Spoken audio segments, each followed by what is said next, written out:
Cheers, welcome back. Good healthy morning. अब हम बात करने वाले हैं एंगर मैनेजमेंट पे, यानी गुस्सा कंट्रोल करना. गुस्सा कैसे कंट्रोल करना चाहिए, गुस्सा कंट्रोल ये क्यों करना चाहिए. एक इमोशन है, जिस तरह बाकी इमोशंस आती हैं, खुशी आती है, रोना आता है, बहुत सारी और इमोशंस इंसान के अंदर से आती हैं, इस तरह गुस्सा भी आता है. तो क्या ज़रूरत है गुस्सा कंट्रोल करने की? जब हम खुशी कंट्रोल नहीं करते, रोना कंट्रोल नहीं करते, बाकी इमोशंस नहीं करते, तो गुस्से को कंट्रोल करने की क्या ज़रूरत है?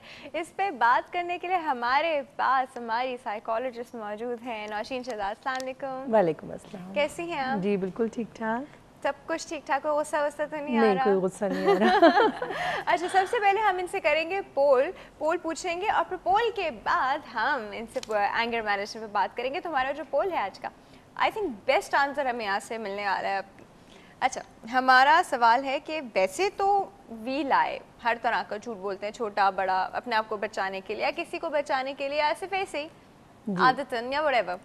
बट रमज़ान के बीच में वी अवॉइड डेलिबरेटली कि कोई झूठ ना निकलेगा, गलती से भी कुछ ना हो, रोज़ा ख़राब हो जाएगा, इस तरह की बात. बट कभी हो जाता है आप सिचुएशन में फंस गए and you have to lie. तो आप फंस गए इस सिचुएशन में. आप इमेजिन करें अपने आप को सिचुएशन के अंदर, आप क्या करेंगे?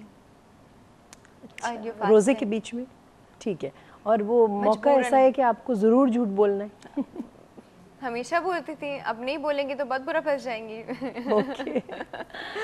देखिए, अगर आपने मेरा ख्याल है झूठ तो बिल्कुल नहीं बोलना चाहिए, क्योंकि ये हमारी एक एक्सरसाइज है. और रोज़ा तो एक्सरसाइज के बीच में हम अपना बेस्ट दे रहे होते हैं.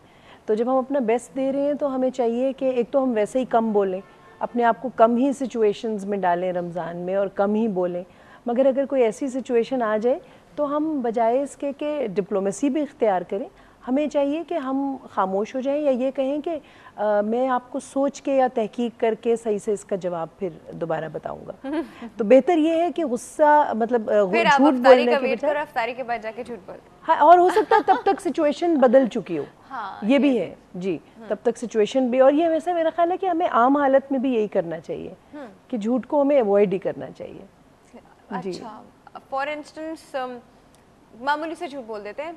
अगर आपकी मदर ने आपसे पूछा तुमने सुबह सैरी करके रोज़ा रखा है, ना आपने सुबह सैरी करके रोज़ा नहीं रखा है, लेकिन अगर आपने उनको बोल दिया कि मैंने सहरी नहीं की, तो आपको पता है कि वो परेशान हो जाएंगी, फिर उनका ब्लड प्रेशर बढ़ जाएगा, फिर उनकी शुगर ऊपर हो जाएगी, फिर वो सारा दिन टेंस रहेंगी. अब उस सिचुएशन में क्या करें? हाँ? ये तो बड़ी इंटरेस्टिंग और मज़ेदार सिचुएशन है, और इसमें माँ की मोहब्बत सामने आ रही है, और जो आप भी जिस तरह बात करना चाह रही हैं, माँ को हर्ट नहीं करना चाह रही. ठीक है, तो आप उसमें तो आप ये जवाब दे सकती हैं कि हमने रात भर जागते रहे, खूब खाया पिया था, तो सहरी तक नौबत ही नहीं आई कि मजीद खाते, बहुत पेट भर गया था.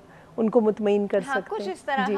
मगर ये कि बिल्कुल कंप्लीट लाइन नहीं, मतलब मिक्स करके कुछ बोल दें. ये तो मिक्स भी नहीं होगा, मेरे ख्याल हकीकत यही होती है जी. मगर इंसान अगर एक दफ़ा सच बोल दे ना, तो बार बार के झूठ से बचता है. ये भी है, एक दफ़ा की डांट खा ले और बार बार के झूठ से बचे. ये भी है, लेकिन जस्ट आउट ऑफ केयर कि आप नहीं बता रहे थे कि उनका ब्लड प्रेशर बढ़ जाएगा. अगर कोई ऐसी बीमारी की वजह है तो फिर मतलब मेरे ख्याल में ये मजबूरन झूठ हो गया ना, यही वाली सिचुएशन है कि मजबूरन झूठ बोलना पड़ेगा. ठीक है, फिर अगले का स्ट्रेस टॉलरेंस इतना कम है कि आप उसको उस प्रॉब्लम में नहीं डालना चाहते. बिल्कुल सही. अच्छा जी, अब थोड़ी सी हम एंगर मैनेजमेंट बात करते हैं. सबसे पहले जो भी मैंने बात की है कि क्या ज़रूरत है भाई गुस्सा कंट्रोल करने की, है ना? गुस्सा कंट्रोल करने की ये ज़रूरत है कि कहीं हमारा गुस्सा जो है वो अपनी डिग्री में, इंटेंसिटी में बढ़ता ही ना चला जाए, और बढ़ते बढ़ते इमोशंस तो नहीं कंट्रोल करते. खुशी हो रही है तो पागलों की तरह खुश हो जा रहे हैं, हंसी आ रही है तो पागलों की तरह हंसे जा रहे हैं, वो तो नहीं हम लोग कंट्रोल कर रहे हैं. मगर अगर आपको अपना बचपन याद हो तो अक्सर हम बहुत हंसा करते थे, तो हमारी अम्मी या कोई बड़ा आके कहता था इतना नहीं हंसो, उतना ही रोना पड़ेगा, या कुछ ऐसी बातें.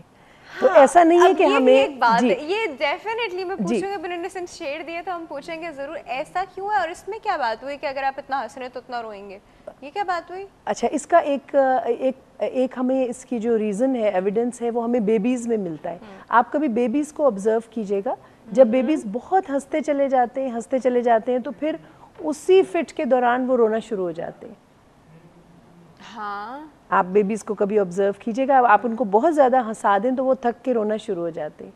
तो एक्चुअली असल में जो बात है, आपने बिल्कुल सही कहा कि बाकी को क्यों नहीं, बाकी इमोशंस को क्यों नहीं, तो बिल्कुल सही है. جیسے غصے کو ہم نے حد سے بڑھنے نہیں دینا، خوشی کو بھی حد سے بڑھنے نہیں دینا، وہ بھی پاگلانہ ہو جاتی ہے. کیا ہوا کہ بہت خوش ہوئے شادی میں، پٹاخے پہلے تو پھوڑنے لگے، اس کے بعد فائرنگ شروع کر دی تو پھر کوئی مر گیا، تو پھر کہنے لگے کہ یہ کیا ہوا. تو اس طرح بہت خوشی بھی جو ہے اس کو اس کا اظہار کر دینا جو ہے وہ بھی اتنا اچھا نہیں ہے. تو کوئی بھی چیز حد سے بڑی بھی اچھی نہیں ہے. مگر اینگر کا مسئلہ یہ ہے کہ اگر آپ اینگر کو پہلے ہی لیول پہ کنٹرول نہیں کریں گے تو اینگر جو ہے وہ اپنی انٹینسٹی میں بڑھتا چلا جائے گا اور وہ ریج میں چینج ہو جائے گا، ایگریشن سے اس کا اظہار ہونے لگے گا اور کچھ بھی ہو سکتا ہے. تو اس لیے آپ کو اینگر کی پہلی سیڑھی پہ جب آپ نے قدم رکھا تو اسی وقت آپ اپنا بیہیویئر اسرٹیو کریں، کمیونیکیشن سکل سیکھیں، اور جو شخص یا ایونٹ یا سچویشن آپ کو تکلیف پہنچا رہی ہے یا غصہ دلا رہی ہے اس کو اسی وقت آپ قابو کریں. تو دیکھیں انسان کو تو ہم سمجھا سکتے ہیں، ہم کو شاید اتنا بہت زیادہ خوشی جو ہے ہم کو کہیں نقصان نہیں پہنچا رہی ہوتی. میں نے آپ کو ابھی تو مثال دی ہے کہ نقصان پہنچا سکتی ہے خوشی. اس طرح سے سیلیبریٹ کرنا، اگر نقصان دہ مینز ہم نے خود یوز کر لیا اس کے بیچ میں تو وہ ہو گیا نا. اگر ہم سے بیٹھے خوش ہو رہے اور ہنس رہے ہیں اور مسکرا رہے ہیں تو وہ ہمیں نقصان نہیں پہنچا رہا. مسکرانا اور ہنسنا ایک بات ہے، مگر آپ بہت زیادہ کہے لگا کے بہت دیر تک ہنسیں گے تو اس کے ہماری انرجی لیول بہت کم ہو جائے گا اور اس کے بعد ہمارا کم ہو جائے گا، پیٹ میں درد ہو جائے گا. That happens too. ایک کال بھی ہے جی ہمارے پاس، وہ اٹینڈ کرتے ہیں، پھر اس پہ ڈیٹیل میں بات کرتے ہیں. السلام علیکم. السلام علیکم. یوسف صاحب بالکل ٹھیک ٹھاک. Very healthy morning. Good healthy morning. کیسے ہیں آپ؟ بیٹا میں بالکل ٹھیک ٹھاک ہوں. آج جو سوال آپ کا آیا ہے نا یہ بہت تفصیل مانگتا ہے اور میں نے پروفیسر معیز صاحب سے بھی یہ سوال پوچھا تھا اور میرا مطلب تھوڑا سا آپ کی مہمان محترم ان سے سوال ہے کہ غصہ جو ہے ایک فطری چیز ہے، فطری عمل ہے اور یہ قدرت نے اس کو حرام بھی قرار دیا ہے، جبکہ اسلام دین فطرت ہے. جو چیز انسان کی فطرت میں موجود ہے اس کو حرام کیا گیا. اگر ہم اس نظریے سے غصے کو دیکھیں اور اس کے کنٹرول پہ سوچیں تو ہمیں بہت سی معلومات ہوگی. اور پروفیسر معیز صاحب نے مجھے یہ جواب دیا تھا کہ غصہ جو ہے آدمی میں ہے، آدمی ایک جسم ہے اور انسان ایک روح کا والا حصہ ہے. تو غصہ انسان میں تو اللہ تعالیٰ نے دیا ہی نہیں ہے، آدمی میں غصہ دیا ہے. تو اگر ہم اپنے آپ کو انسان بنا لیں تو شاید وہ غصہ جو لوگوں کو لیے تکلیف دہ ہوتا ہے وہ نہ ہو. تو میں تو کوئی اس کا عالم ہوں نہیں، لیکن آپ محترمہ بہت عبور رکھتی ہیں اور ماشاءاللہ میں بہت پیار سے شوق سے آپ کے پروگرام دیکھتا ہوں. اگر اس نظریے سے رمضان کا مہینہ ہے اس کو اسلامی نظریے سے کچھ اس کی تفصیل بیان کریں تو بڑی مہربانی ہو. بالکل بتاتے ہیں sir. Thank you so much for your call and a very interesting question. اس پہ ہم بات کریں چھوٹی سی بریک ہے نا، چھوٹی سی بریک ہو گیا ہے آپ لوگ کہیں نہیں جائے گا. We'll be right back.